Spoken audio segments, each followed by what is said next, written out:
Godzilla is a massive, semi-aquatic dinosaur-like creature who first appeared in the 1954 film Gojira. He's one of, if not the most popular kaiju, and is one of the most popular characters in fiction in general.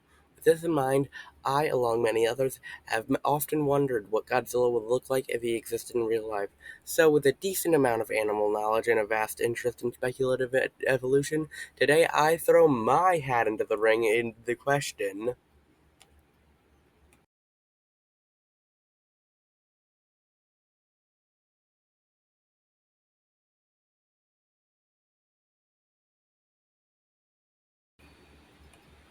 The main issue with Godzilla is his size. Most Godzilla iterations fall in the range of 50 to 120 meters tall. While in the water these sizes are technically obtainable, they would be too difficult to maintain as well as not having any reason to get this size. Not only is it absurd for a marine animal, it is impossible for an animal that spends any time on land. Due to the square cube law, it is difficult for any living thing to get really big. The largest land animal was Argentinosaurus, reaching 70 feet tall, 110,000 pounds, or upwards of 220,000 pounds in weight. While animals could have potentially gotten bigger than this, it wouldn't have been by much. So this is around the size that Godzilla would have to be. Another thing to think about would be his place in Animalia. For most Godzilla movies, he's either been a mutated theropod dinosaur or a species of super animal with an unknown origin. As for of which could possibly be that of dinosaurs. As for which dinosaurs, the Spinosaurus was potentially semi-aquatic, maybe, but nobody can agree on anything about Spinosaurus, and any ideas about Spinosaurus are going to be outdated with it by next week, so take anything I say about it being semi-aquatic with a grain of salt.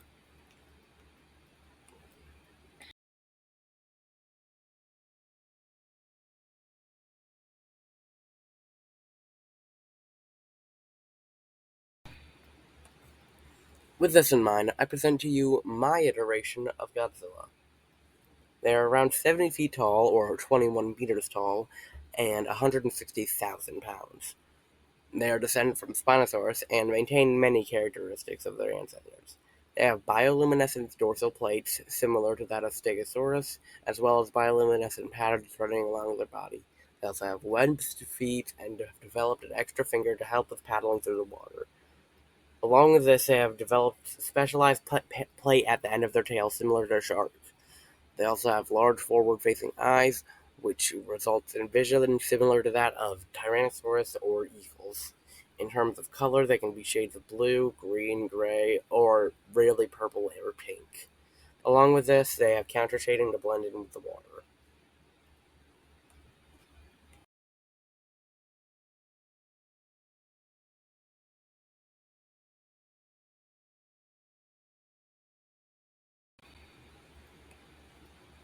Godzilla would live in both land and water.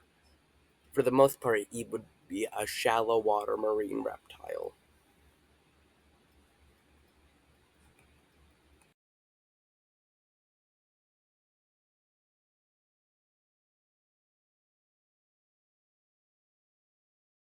Godzilla's diet would primarily consist of fish, armored fish, cartilaginous fish, cephalopods, and other marine reptiles.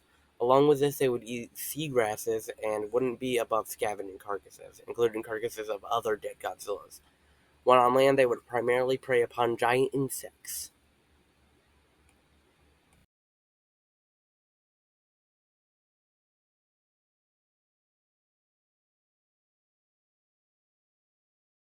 Godzilla's atomic breath, or heat ray, would be a liquid sprayed from a gland at the back of their throat and sprays out like a water hose. They have a high temperature and could prove as a useful deterrent or weapon during combat.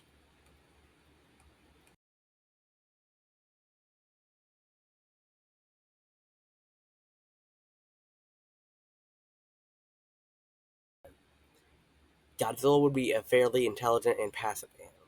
They wouldn't give any mind to smaller creatures and would likely avoid fights that anything that they don't prey upon.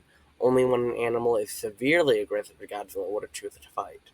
Godzilla would be solitary, however, would gather in large groups to socialize or mate. During the mating season, males would be more aggressive than usual and fight for dominance for the mating right to females.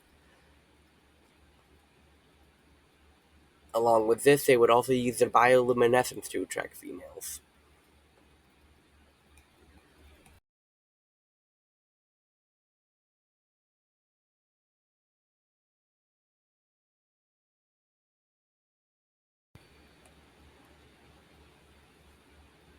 After males mate with females, they part ways and the females find a secluded spot to lay her eggs. She'll then stay with them until they hatch. Then the babies would live with their mother until they're old enough to fend for themselves. At that point, they'll leave to live on their own, and if they don't die via combat, starvation, illness, etc., they will die of old age at around 200 to 400.